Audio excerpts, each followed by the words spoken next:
नमस्कार दोस्तों, स्वागत है आप सभी का आपके अपने YouTube channel self study academy पर। बात करते हैं मुख्य सेविका वैकेंसी को लेकर। तो आप सभी लोगों को बता दें कि जिन लोगों को लगता है कि वीडियो व्यूज़ के लिए है, तो आप लोगों को बता दें व्यूज़ 1 आए या 10 आए उससे कोई फ़र्क नहीं पड़ता है, क्योंकि चैनल का मोनेटाइजेशन मैंने 3 मंथ से ऑफ कर रखा है। आपको इस चैनल पर ऐड नहीं दिखाई देते होंगे, यही इस बात का प्रमाण है। और दूसरी बात, आप लोगों की मर्जी है। अगर आप लोगों को लगे कि आप लोगों के लिए जानकारी सही है, आप लोगों को गाइड कर रहे हैं, निजी स्वार्थ के लिए नहीं है, तो आप लोग चैनल को सब्सक्राइब कर सकते हैं, वरना आप लोगों की मर्जी है। लेकिन जो बात सही है वही कहेंगे, और कड़वी बात सबको हमेशा अच्छी लगे ये नहीं होता, क्योंकि कड़वी बात हमेशा वही बात कड़वी लगती है जो बात हमेशा सच होती है। आप लोगों की लैंग्वेज में बता दें तो सच हमेशा कड़वा होता है।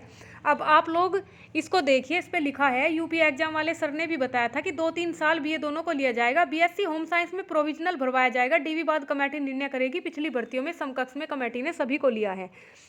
तो आप लोग देख लीजिए कि इसमें समकक्ष लिखा है और सभी को लिया है। तो आप लोग कैसे मान सकते हैं कि आप लोग सुरक्षित हैं?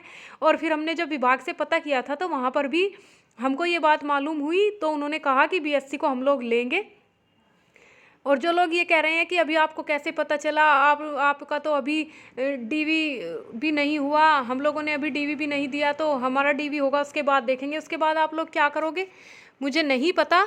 लेकिन कुछ लोग अभी, जो लोग अपने 75 बताकर चल रहे हैं, कुछ लोगों को कह सकती हूँ, कुछ लोग बड़े ही विश्वास के साथ कहते हैं कि हमारा सिलेक्शन होगा, जबकि किसी के कितने भी मार्क्स हो, कोई भी श्योर नहीं है कि किसी का होगा किसी का नहीं होगा। बहुत अच्छी बात है, हम चाहते हैं सभी का हो। और हम ये भी नहीं कहते, जो लोग कहते हैं कि इनका नहीं होगा उनका नहीं होगा, तो देखिए कोई भी परीक्षा, हमने पहले भी कहा है कि जीवन का अंत नहीं होती है, और हम तो अभी यंग एज में है, फाइट कर सकते हैं कंपटीशन में। हमारे अंदर इतनी एबिलिटी है कि हम किसी एक कंपटीशन में रह जाते हैं तो हम हिम्मत नहीं हारेंगे, फिर से उठ खड़े हो जाएंगे और दूसरी वैकेंसी की तैयारी करेंगे, और कर भी रहे हैं। लेकिन भर्ती नोटिफिकेशन के अकॉर्डिंग होनी चाहिए, ये आप लोगों को पता होना चाहिए। अब जो लोग ये कहते हैं, सबसे पहला सबूत तो हमने आप लोगों को यही दे दिया, आप लोग इसको देख सकते हैं। दूसरी बात, बीटीसी वाले, बीएड वाले सभी ने फॉर्म भरा है समकक्ष में। अगर आप लोग बीएससी वालों को कह रहे हैं तो फिर समकक्ष में अगर उनको भी लिया गया तब बीए वाले बच्चे कहाँ जाएंगे? आप लोग सोच सकते हैं। हम आप लोगों को भड़का नहीं रहे हैं, किसी धरना प्रदर्शन करने को नहीं कह रहे हैं, कोई असभ्य व्यवहार करने को नहीं कह रहे हैं, विभाग में जाकर वहाँ पर पंचायत लगाने को भी नहीं कह रहे हैं। आप लोगों को सिर्फ इतना कहा है कि आप लोग लेटर पोस्ट कीजिए, क्योंकि आप लोग वहाँ पर डायरेक्ट जाएंगे तो आप लोगों को वहाँ फटकार भी लगाई जा सकती है, आप लोगों को सुनाया भी जाएगा, लेकिन हो सकता है आप लोगों का ज्ञापन भी वो लोग ना लें। लेकिन अगर आप लोग पोस्ट करेंगे तो उनको लेना पड़ेगा, और उसका रिकॉर्ड होता है एक। आप लोग ईमेल कर सकते हैं, पोस्ट कर सकते हैं। जिन लोगों ने पहले आरटीआई डाली है वो इस पर अपील कर सकते हैं, और यही कहेंगे कि जब ये मामला कोर्ट में चल रहा था, ये पॉइंट भी उसमें ऐड कर लिया जाता तो तभी समस्या का समाधान हो सकता था। लेकिन ध्यान नहीं दिया गया, क्योंकि चलिए छोड़िए। अब बात करते हैं, जो लोग ये कहते हैं कि आयोग खुद कर लेगा, आयोग ये कर लेगा, आयोग वो कर लेगा, तो उन लोगों को बता दें कि पात्रता जो होती है किसी भी भर्ती की, पात्रता उससे संबंधित पात्रता जो होगी, जो भी भर्ती का विभाग होगा वही कराएगा। यानी कि फॉर एग्जाम्पल, जैसे कि हमारा विभाग है आईसीडीएस, तो आप लोगों को बता दें हमारा आईसीडीएस विभाग है, तो हमारी जो पात्रता होगी आयोग को वो विभाग ही बताएगा। आयोग का काम नहीं होता है पात्रता बताना। ये सब ही अपने कान खोलकर सुन लें कि आयोग का काम नहीं होता है पात्रता बताना। पात्रता बताना जो काम होता है वो उस भर्ती से संबंधित विभाग का होता है, जो भर्ती कराता है। आयोग का काम होता है सिर्फ परीक्षाएं कराना, रिजल्ट देना। आयोग कभी भी पात्रता नहीं बताएगा। आप लोग पात्रता के संबंध में विभाग से पूछिए। और आप लोगों को बता दें कि हर चीज़ का एक तोड़ होता है। अब आपको बता दें, जैसे कि आप लोग कहते हैं कि समकक्ष में अब ये लोग किसको ले लेंगे, फिर क्या करेंगे आप लोग? बीएससी को तो सामने से आ ही रहा है, पता ही है, लेकिन किसको ले लेंगे नहीं पता। तो कोई भी उपाधि आप लोग सुन लीजिए। जो लोग ये कहते हैं कि आपने नोटिफिकेशन नहीं पढ़ा, तो नोटिफिकेशन के बारे में भी आप लोगों को स्पष्ट जवाब देंगे। जो लोग तर्क वितर्क करते हैं कमेंट करिए, सभी के जवाब दिए जाएंगे।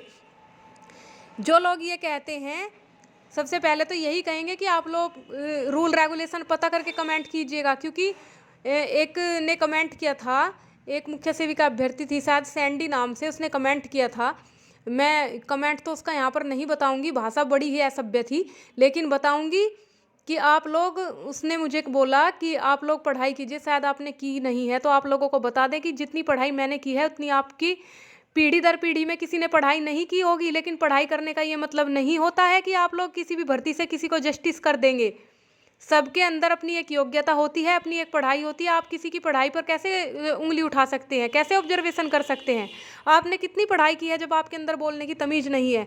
अब आप लोगों को समकक्ष का मैटर बता दें कि कोई भी उपाधि, आप लोग स्पष्ट सुन लीजिए, कोई भी उपाधि किसी उपाधि के समकक्ष नहीं हो सकती है, क्योंकि वो अपने क्षेत्र में, अपने विषय में स्पष्ट उपाधियाँ होती हैं। एक अलग उपाधि होती है और उसकी एक अलग योग्यता होती है। अब जो लोग ये कह रहे हैं कि आपने 1992 की नियमावली नहीं पढ़ी, तो उन लोगों को बता दें कि जब उत्तर प्रदेश और उत्तराखंड 2000 के आसपास अलग हुआ था, तब नियमावली को बताते हैं यथा संशोधित नियमावली कहाँ है, बताइए आप लोग। जो लोग कहते हैं कि 1992 की जो नियमावली थी वो आपने नहीं पढ़ी, तो आप लोग बता दीजिए कि जब उत्तर प्रदेश और उत्तराखंड अलग हुआ था, कहते हैं कि उत्तर प्रदेश से अलग होकर उत्तराखंड एक अलग राज्य बना था, उस समय यथा संशोधित नियमावली कहाँ है, किसके पास है, बताइए आप लोग। और फिर आप ये लोग ये बता दीजिए कि अगर बीएससी को कला वर्ग के समकक्ष माना जाएगा, तो क्या कला वर्ग की वैकेंसी जब बीएससी को दे दी जाएगी, यानी कि साइंस वर्ग को दे दी जाएगी, तो फिर साइंस वर्ग की वैकेंसी को समकक्ष बताकर कला वर्ग को क्यों नहीं दिया जा रहा है, ये बताइए आप। और जो मुख्य सेविका अभ्यर्थी एक ने कमेंट किया था कि सीटेट में जो बीएससी वाले होते हैं वो सामाजिक विज्ञान भरते हैं, तो देखिए वो इंटर लेवल मान लीजिए, आप लोगों के अपर प्राइमरी के लिए जो टेस्ट होता है वो मान लीजिए, आप शिक्षक भर्ती से संबंधित कोई भी टेस्ट मान लीजिए, वो एक अलग लेवल का टेस्ट होता है। ये उत्तर प्रदेश आयोग की परीक्षा है, उत्तर प्रदेश आयोग ने इसको कराया है और इसका विज्ञापन भी अलग निकला था। आप लोग इसको पैट से दे रहे हैं, वो शिक्षक भर्ती से संबंधित है, ये आप लोगों का पैट से हुआ है, तो आप लोग कैसे इसकी और उसकी तुलना कर सकते हैं? आप लोग इसमें क्यों लज रहे हैं? आप लोगों को क्यों समझ नहीं आता कि समकक्ष एक बड़ा मुद्दा है? और जो लोग ये कह रहे हैं अभी कोई श्योर नहीं है कि किसका सिलेक्शन कितने मार्क्स पर होगा, बहुत अच्छी बात है, हम चाहते हैं सभी का सिलेक्शन हो जाए, लेकिन बात यहाँ सिलेक्शन की ना होकर न्याय की है। और सिलेक्शन किसी का भी हो, हमारी बहनों का ही होगा। लेकिन स्पष्ट बात यह है कि आप लोग सच्चाई के फेवर में क्यों नहीं आते? हम आपको भड़का नहीं रहे हैं, जिनको लग रहा है भड़का रहे हैं, अपनी बुद्धि और विवेक का प्रयोग करें और ये बताइए कि क्या आपको पता है कि समकक्ष क्या होता है? और आप लोग कैसे कह सकते हैं आपका ही सिलेक्शन होगा, जबकि किसी को भी श्योर नहीं है? किस माध्यम से कह रहे हैं आप कि आपका तो 100% हो जाएगा? ऐसा क्या है कि आप इतने श्योरिटी के साथ बोल सकते हैं कि आपका सिलेक्शन हो जाएगा? जब उपाधियों का समकक्ष का मामला उलझेगा तो कोई भी खुद को सुरक्षित महसूस नहीं कर रहा है, किसी के कितने भी मार्क्स हो। और हम ये कहते हैं कि किसी का सिलेक्शन हो ना हो, लेकिन नोटिफिकेशन के अनुसार भर्ती होनी चाहिए। जिसका भी होगा हमारी बहनों का ही होगा, जिनका नहीं होगा उनका अन्य वैकेंसियों में हो जाएगा। कोई वैकेंसी जीवन का अंत होती नहीं है। और आप लोगों को बता दें, ये तो आप लोगों का एड्रेस दिख ही रहा होगा, ये एड्रेस है आप लोगों का, इस पे आप लोगों को मेल करना है, पत्राचार करना है। आप लोगों को वहाँ पर आप लोग अगर 2 से 4 जा सकती हो मुख्य तो ठीक है, अन्यथा आप लोग क्या करें कि आप लोग मेल करें, पत्राचार करें और जिन बहनों ने आरटीआई डाली है वो उस पर अपील करें। यही काम सिर्फ आप लोगों को करना है, उसका जवाब अपने आसपास रखें। अगर सब कुछ सही से होता है तो ठीक है, अन्यथा की स्थिति में वो आपके काम आएगी, क्योंकि आपके पास समय रह नहीं गया है। अपने डॉक्यूमेंट वेरिफिकेशन के लिए तैयार रहें, अच्छे से अपने डॉक्यूमेंट्स तैयार रखें। दूसरी बात, जो बहनें कह रही हैं आरक्षण का लाभ नहीं मिला, तो आप लोगों को बता दें कि आरक्षण का जो लाभ मिलता है वो फाइनल लिस्ट में मिलता है, डीवी में आपको आरक्षण का लाभ नहीं मिलता है। इस बात को सारी बहनें समझ लेंगी। और आप लोगों को बता दें कि आप लोग चिंता बिल्कुल भी ना करें। और आप लोग देख सकते हैं कई वैकेंसी अभी विवाद में थी जिनमें समकक्ष का मामला था और 34 उपाधियों को लिया गया था, जो एक दूसरे के बता रहे थे कि समकक्ष हैं। तो आप लोग इस बात का जवाब अगर विभाग से मांग लेंगे कि कौन किसके समकक्ष है, तो आपको शायद भविष्य में भी कोई दिक्कत नहीं होगी, क्योंकि आंख बंद कर लेने से कुछ नहीं होगा। कुछ लोग आपको रोकने का प्रयास करेंगे, लेकिन आप किसी युद्ध को लड़ने नहीं जा रहे हो, आप लोग धरना प्रदर्शन करने नहीं जा रहे हो, आप लोग कोर्ट नहीं जा रहे हो, आप लोग सिर्फ ईमेल और पत्राचार कर रहे हो, जो कि गलत बात नहीं है। आप लोगों को जवाब लेना चाहिए, ये आप लोगों का राइट है। और जो लोग ये कह रहे हैं कि वैकेंसी को उलझा देंगे, आपको गलत सलाह दे रहे हैं, वैकेंसी को उलझा देंगे, उन लोगों का क्या है और कहाँ से है और वो लोग कैसे इतनी श्योरिटी के साथ कह सकते हैं कि उनका सिलेक्शन हो जाएगा, वो भगवान जाने। हम इस बारे में स्पष्ट नहीं कहेंगे, आप लोग खुद समझदार हैं और ऐसे लोग आप लोगों को कभी सपोर्ट भी नहीं करेंगे। अब आप लोगों को बता दें कि आप लोगों का जो ये एप्लीकेशन है, आप लोगों को ये लिखनी है सेवा में प्रमुख सचिव निदेशक विभाग बाल सेवा एवं पुष्टाहार उत्तर प्रदेश लखनऊ। विषय है मुख्य सेविका उत्तर प्रदेश बाल विकास सेवा एवं पुष्टाहार अधीनस्थ सेवा नियमावली 1992 के अनुसार अनिवार्य विषयों के साथ कला में स्नातक उपाधियों के समकक्ष को बताने की कृपया करें। महोदया, निवेदन यह है कि अभ्यर्थी के पास भारत में विधि द्वारा स्थापित किसी विश्वविद्यालय द्वारा के विषय के रूप में पाठ्यक्रम में 3 वर्ष विषय की अनिवार्यता होगी या नहीं स्पष्ट करें। निम्न कला में स्नातक विषय उपाधियों के समकक्ष अन्य उपाधियां बताने का कष्ट करें। समाजशास्त्र विषय के साथ कला में स्नातक उपाधि, समाज कार्य विषय के साथ कला में स्नातक उपाधि, गृह विज्ञान विषय के साथ समकक्ष उपाधि, ये सारी आप पूछ लेंगे। और नेक्स्ट आप ये सब लिखने के बाद उपाधियां किन किन विषयों के साथ नियमावली अनुसार विषय से कला में स्नातक उपाधियों के समकक्ष मान्यता प्रदान की गई है पद मुख्य सेविका हेतु बताने का कष्ट करें। साथ ही यह भी स्पष्ट करने का कष्ट करें कि विषय की 3 वर्ष अंक तालिका में अनिवार्यता पूर्ण विषय एवं परिपक्व विषय नियमावली के अनुसार कला में स्नातक उपाधियों में होगी या 2 वर्ष विषय पाठ करने वाले अभ्यर्थी भी पात्र होंगे। अर्थात अंक तालिका महत्वपूर्ण होगी जिसमें 3 वर्ष या 2 वर्ष विषय के साथ कला में स्नातक उपाधियों का वर्णन दिया जाता है। विवाद स्पष्ट करने की कृपया करें।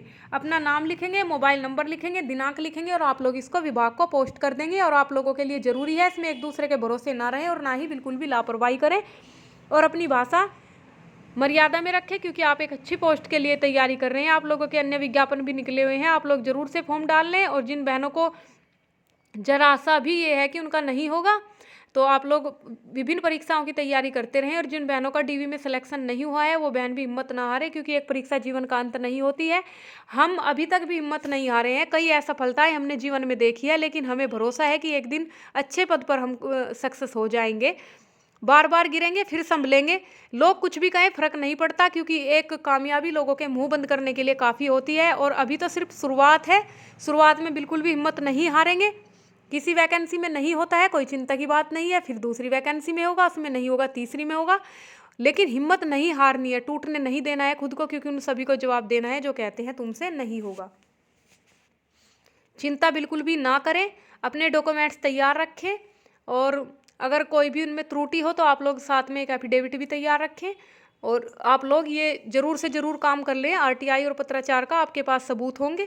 और फिर उसके बाद देखते हैं कि क्या करना है। तब तक अपना और अपनों का ध्यान रखें और किसी के भ्रम में ना पड़े, क्योंकि ये नहीं होता कि किसी ने ये कह दिया कि हमारा हो जाएगा, उसका हो जाएगा, क्या पता उसका कैसे हो जाएगा। तो हम लोग आंखें बंद कर लें, अपने हक के लिए लड़ें। सिलेक्शन हो ना हो ये किस्मत की बात होती है, आप लोगों के बस में मेहनत थी, आप लोगों ने की, लेकिन अपने हक के लिए लड़ना ये ज़रूर आना चाहिए। क्योंकि अगर आप लोग ऐसे क्लियर नहीं करेंगे तो आप लोगों के सामने अभी कई वैकेंसी हैं जिनमें ये सब गड़बड़ हुआ है, समकक्ष का मैटर बता के सबको उसमें ले लिया गया है और फिर बच्चे कोर्ट गए हैं।